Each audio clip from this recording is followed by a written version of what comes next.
سر اسلام آباد میں ایک واقعہ ہوا جس میں V8 چلا رہا تھا جج صاحب کا بیٹا اور اس نے 2 لڑکیوں کو ٹکر مار کے مار ڈالا. اچھا. مگر اگلے دن خبر آتی ہے کہ اس کا کمپرومائز ہو جاتا ہے پارٹیز کے ساتھ.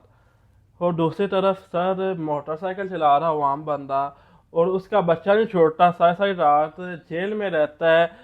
یہ کیا سسٹم ہے؟ سمجھ ہی نہیں آتی. بھائی سمجھ کیا نہیں آتی. مثال کے طور پہ آپ کو اعتراض بن رہا ہے, آپ کہہ رہے ہو کہ جج صاحب کا بیٹا ہے, اس گاڑی ڈرائیو کر رہا تھا, اس نے نیچے بچیاں کچل دیں, بہت غلط کیا اس نے, ایسا نہیں کرنا چاہیے تھا, خلاف قانون ہے. اس پہ سیکشنز لگا کے تو جناب اس کو FIR بھی ہونی چاہیے, سارا کچھ سزا بھی ہونی چاہیے.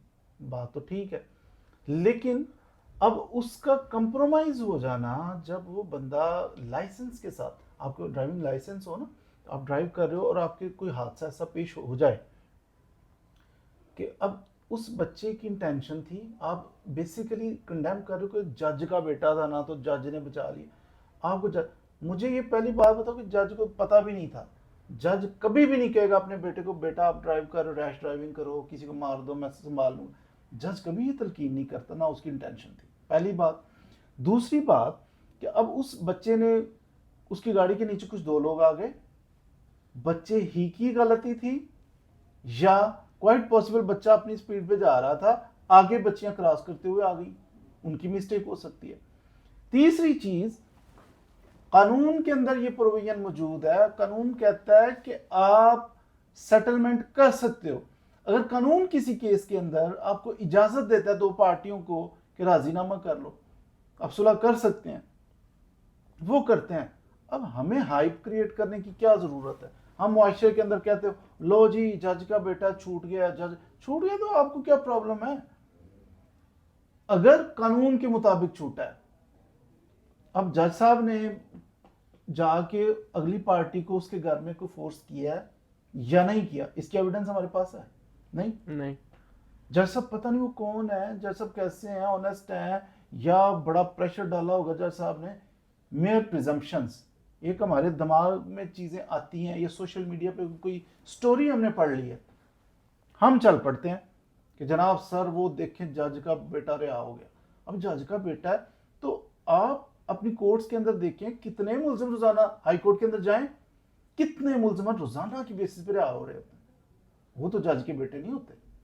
تو ایکیوزڈ جو ہے اس کو مائنر سا کوئی بینیفٹ, تھوڑا سا بھی ڈاؤٹ ہو نا تو وہ ڈاؤٹ ایکیوزڈ کی فیور میں جاتا ہے. تو کسی کا ریلیز ہونا یہ بہت بڑی بات نہیں ہے. اگر سیٹلمنٹ ہو گئی, کمپرومائز ہو گیا ہے, تو آپ کے پاس کوئی ایسی ایویڈنس نہیں ہوگی کہ وہ بائی فورس ہوا ہے, اگلی پارٹی پہ پریشر ڈال کے پھر کروایا گیا, ایسا تو نہیں ہے. دوسری چیز جو آپ فرما رہے تھے, غریب کا بچہ موٹر سائیکل پہ, یہ تو کسی حد تک یہ بات ہوتا وہ بھی قانون کے مطابق ہے. غریب کا بچہ ہیلمٹ پہنے, غریب کا بچہ جو ہے وہ گاڑی کی نمبر پلیٹ وہ نہ اس میں کوئی فورجری کرے, غریب کا بچہ ہے وہ جناب جو رولز اینڈ ریگولیشنز بتائے جاتے ہیں اس کے اوپر عمل کرے, تو وہ بھی نہیں پکڑا جائے گا. آپ کی 1000 موٹر سائیکل گزر رہی ہے نا, 1000 کو ہی نہیں پکڑ لیتے. وہ 1000 گزری ہے تو اس میں سے 15 کو پکڑیں گے, 20 کو پکڑ لیں گے, 22 کو پکڑیں گے. باقی جو انہوں نے 1000 میں سے 15-20 پکڑی ہیں تو 980 چھوڑی ہیں, وہ کیوں چھوڑی ہیں؟ ان کی دشمنی نہیں ہوتی. تو یہ اگرچہ آج کل غریب عوام جو ہے وہ بڑی ستائے ہوئے ہیں کہ چھوٹی چھوٹی وائلیشن پہ پکڑا جا رہا ہے اور یہ نامناسب ہے, میں اس سے ڈس ایگری کر رہا ہوں.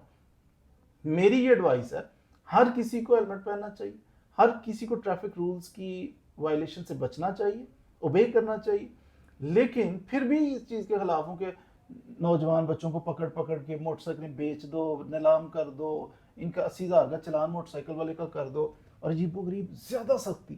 ایک دم میں, ایک لمحے میں ہمارا ملک ایسے یورپ والی فیلنگ آ جاتی ہے, اور خبردار سیٹ بیلٹ ساتھ والے نے کیوں نہیں باندھا, یہ کیوں نہیں کیا, وہ کیوں نہیں, ایک دم. اور دوسری لمحے ہم دیکھتے ہیں کہ قانون لا لیسنس نظر آتی ہے کہ بڑے بڑے سیاسی طور پہ پکڑ لو, گولیاں مار دو سیدھی, کوئی قانون ہے ہی نہیں, جیسے جنگل کا قانون ہے. اس لیے آپ لوگ کنفیوز ہیں. ادروائز یہ جو ہے غریب کا چلان ہونا یہ کوئی بڑی عجیب بات نہیں, غریب ہو یا امیر سب کا چلان ہونا چاہیے, سب کو قانون کو اوبے کرنا چاہیے.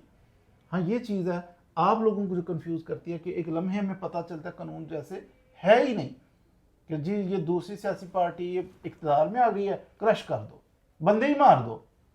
کسی قانون میں نہیں ہے بندہ مارنے کی کوئی اجازت، تو لیکن مار رہے ہیں بندے، جھوٹے کیسز بنائے جاتے ہیں، چادر اور چاردیواری کے تقدس پامال کیا جاتا ہے، پولیٹیکل وکٹمائزیشن زوروں پہ کی جا رہی ہے. تو اس لیے آپ لوگ کنفیوز ہوتے ہو کہ سر یہ کیا ہو گیا ہے، یہ ادروائز یہ چھوٹی چھوٹی جو کر رہے ہیں نا لوگوں کو پریشان، یہ قانون کے مطابق اگر کر رہے ہیں، چلان ہو رہے ہیں، تو انہیں چاہیے آپ وائلیشن نہ کیجیے. ایکسیسو کرنے کی وجہ سے غریب پہ بوجھ پڑ رہا ہے. اس کی وجہ میں آپ کو بتاتا ہوں، اس کی وجہ یہ ہے کہ پر کیپٹا انکم، ہم یورپ والا قانون لے آتے ہیں، اس کو اوبے کرنا چاہیے، سخت قانون ہونا چاہیے، جرمانے ہونے چاہیے، ہیوی جرمانے ہونے چاہیے، لیکن کسی انسان کی کم از کم اجرت کتنی ہونی چاہیے؟ 2 لاکھ. آپ کے کنٹری میں کیا ہے؟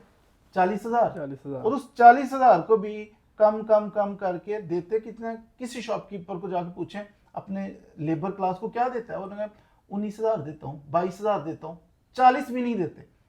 اگرچہ یورپ میں، امریکہ میں کمپیریزن کنٹریز کے ساتھ کر رہے ہو، لمبے لمبے چلان ہو رہے ہیں، تو وہ اپنے شہریوں کو حقوق بھی دیتے ہیں، خوشحالی بھی دیتے ہیں، بعد میں سختی سے قانون پہ عمل بھی کرواتے ہیں، چلان بھی ہوتے ہیں، سارا کچھ اوور سپیڈ پہ لمبے لمبے چلان ہوتے ہیں. تو یہ چیزیں پاکستان کے اندر کنفیوژن اس لیے کریٹ ہو جاتی ہے کہ یہاں پہ کوئی پتہ ہی نہیں چلتا کہ کب قانون بڑا سخت ہو جاتا ہے، کب اتنا نرم ہو جاتا ہے موم کی ناک کی طرح کہ اس کو جیسے چاہو یوز کر، بندے ہی مار دو. یہ کنفیوژن ہے. ادروائز یہ جج کا بیٹا اگر چھوٹ گیا کمپرومائز کی بیس پہ، آپ کو کیا اعتراض ہے؟ قانون کے اندر کمپرومائز موجود ہے نا، غریب بھی کر سکتا ہے، امیر بھی کر سکتا ہے. تو اگر ان کی سیٹلمنٹ ہوتی ہے، راضی نامہ ہوتا ہے، صلح نامہ ہوتا ہے، معاشرے میں امن قائم ہوتا ہے، تو اس پہ اعتراض کی میرا نہیں خیال کوئی ضرورت ہے.